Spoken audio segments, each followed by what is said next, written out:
Hey people, apparently Seth's little brother here. Dark Souls 2 is a game. You can play it, but Reddit seems to disagree. This is bullshit! This game will show you emotions you never knew you had, like hatred against gravity, or hatred against game developers. It is a ship loaded with tons of fun, and this review will show you what you need to know in order to become captain of this wonderful vessel. Enjoy. The gameplay of Dark Souls 2 can very easily be boiled down to two core gameplay loops. Exploring. You run around in the world, collect items, weapons, fall off cliffs, and discover 50 hours into the game that secret doors are revealed by pressing the action button rather than by attacking. Now you might notice that my recording seems a little bit off. Some may even call it suspicious. This is because my monitor has the great resolution of 1680 x 1080 pixels, and because of that I now have to zoom into the recording in order to fill the screen. I sure love creative ways to fix problems. Combat. Combat. The heart and soul of all FromSoft games. When you encounter an enemy in this game, you have no choice but to fight until one of you is dead. Running away is not an option, because these guys have X-ray vision and will hunt you down until the end of the world. And God forbid you join the covenant of sweaty gamers, for you will experience terrors beyond the human comprehension. But since I am a certified Dark Souls veteran, I decided to join this covenant, only to later abandon it, for I have seen things you don't want to see. While fighting enemies, you have the choice between some of the most prestigious weapons. For example, the legendary Moonlight Greatsword. It comes in 3 color variations. Or a literal giant chicken bone to flatten your enemies into pancakes. I have tried it. They were delicious. But the best weapon in the game is none of that.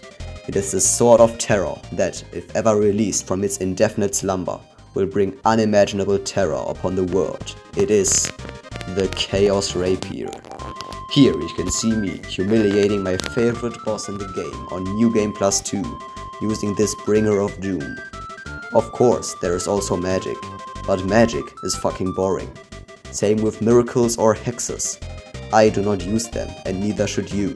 So that was a fucking lie. Now some might say the combat of this game is clunky and the hitboxes are inaccurate. But I disagree. This game has perfectly balanced combat. And if you are not the same opinion as me, I would suggest playing the Elder Scrolls Daggerfall and then coming back. We will see what game has good combat design. Now, if that sounds complicated to you, don't worry, it only gets worse from here on out.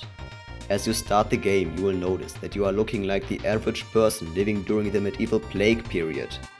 This, however, can be easily fixed by visiting the friendly grandmas that you blackmailed beforehand, for they have the power to make you look like an acceptable human being again. Now we are prompted with the choice I had to make during my physics exam, because I had no idea what E equals mc squared is.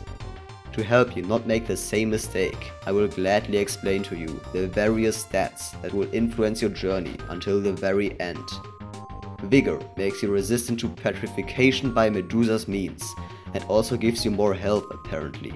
Endurance gives you the ability to run a whole marathon and look cool while doing it. Vitality makes it so that you can carry the weight of 2 stone swords and still be able to roll like Sanic the Mountain Goat.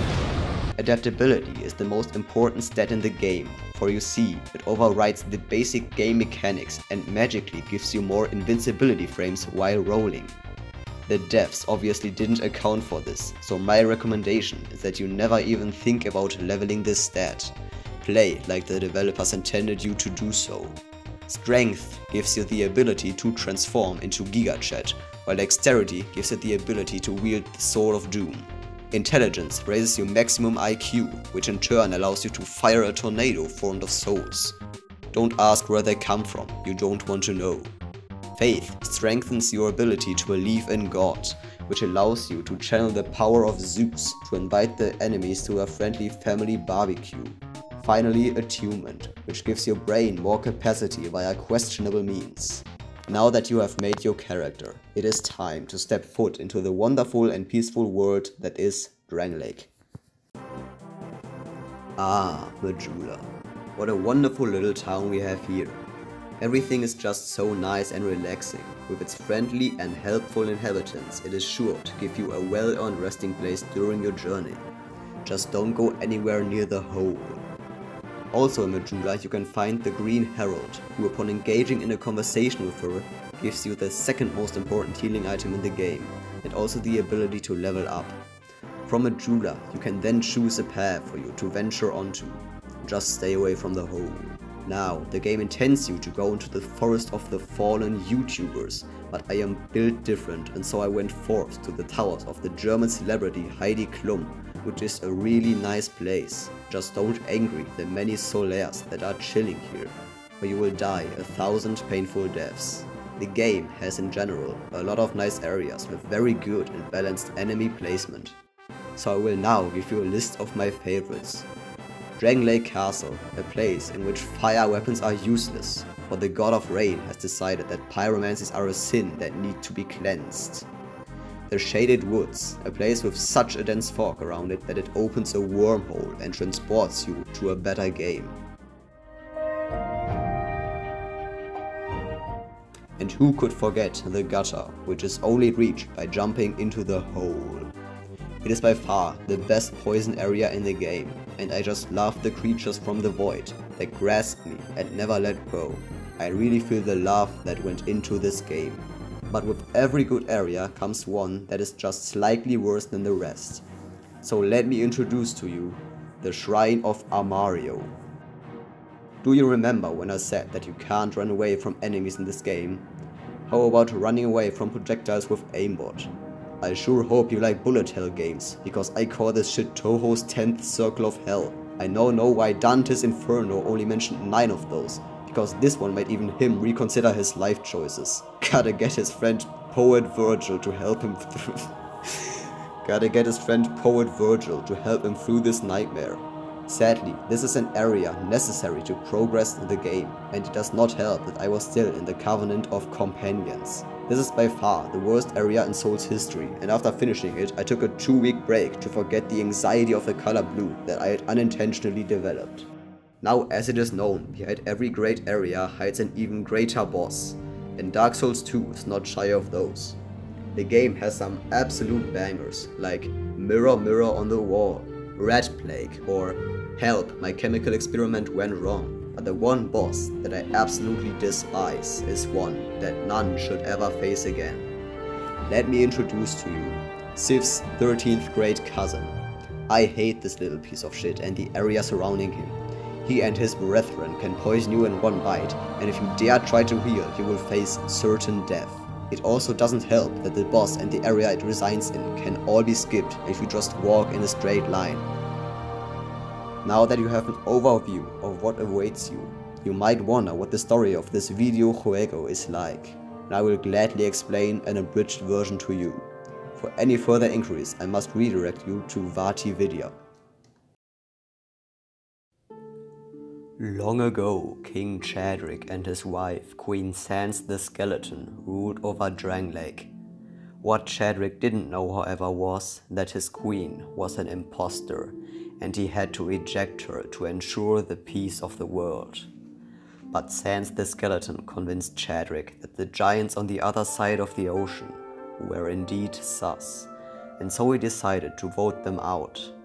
This backfired quite literally, and Chadrick was ejected into the catacombs. And now you, the player, must stop the imposter from eliminating the rest of the crew.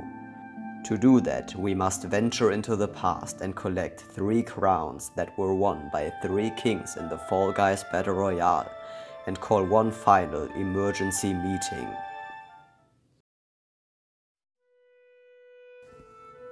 As you arrive in the first DLC, you will notice that ThyssenKrupp apparently had a bit too much steel lying around, and so they decided to build a lot of giant chains to hold their smelting grounds.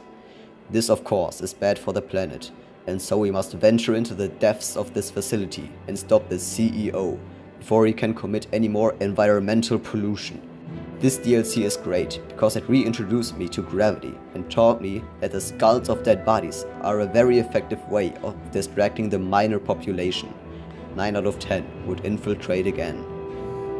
The next crown lies in the forgotten and cruel city Irithyll, a name which Dark Souls 2 had shamelessly stolen from Dark Souls 3 2 years before its release.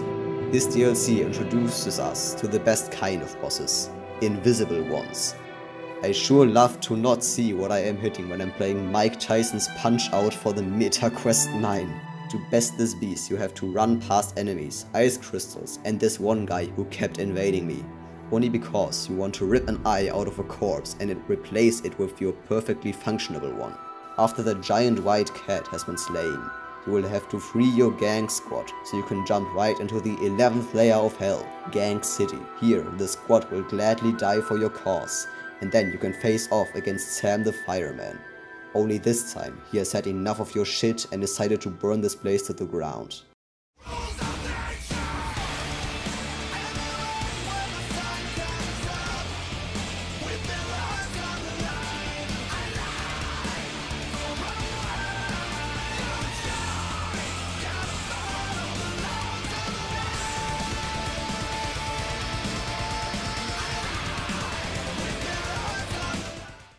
Ten out of 10 would call 911 again.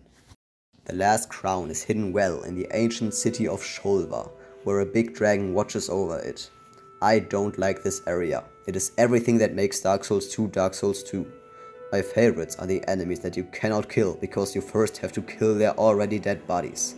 The only thing that made this bearable was the fact that the anti-cheat on the game servers is dogshit, and so, with the power of God and anime on my side, I +5 the sword of the very corrupt CEO that we had previously killed, and made every single enemy regret their life choices. I even first tried the final boss. 3 out of 10 would cheat again. Now, with all the crowns in hand, we can visit King Chadrick, who in turn gives us the vaccine necessary to stop the COVID-20 infection that plagued us since we left this shitting stinkhole that is Shulva. And so, only one thing stands before us and the final emergency meeting necessary to eject the imposter.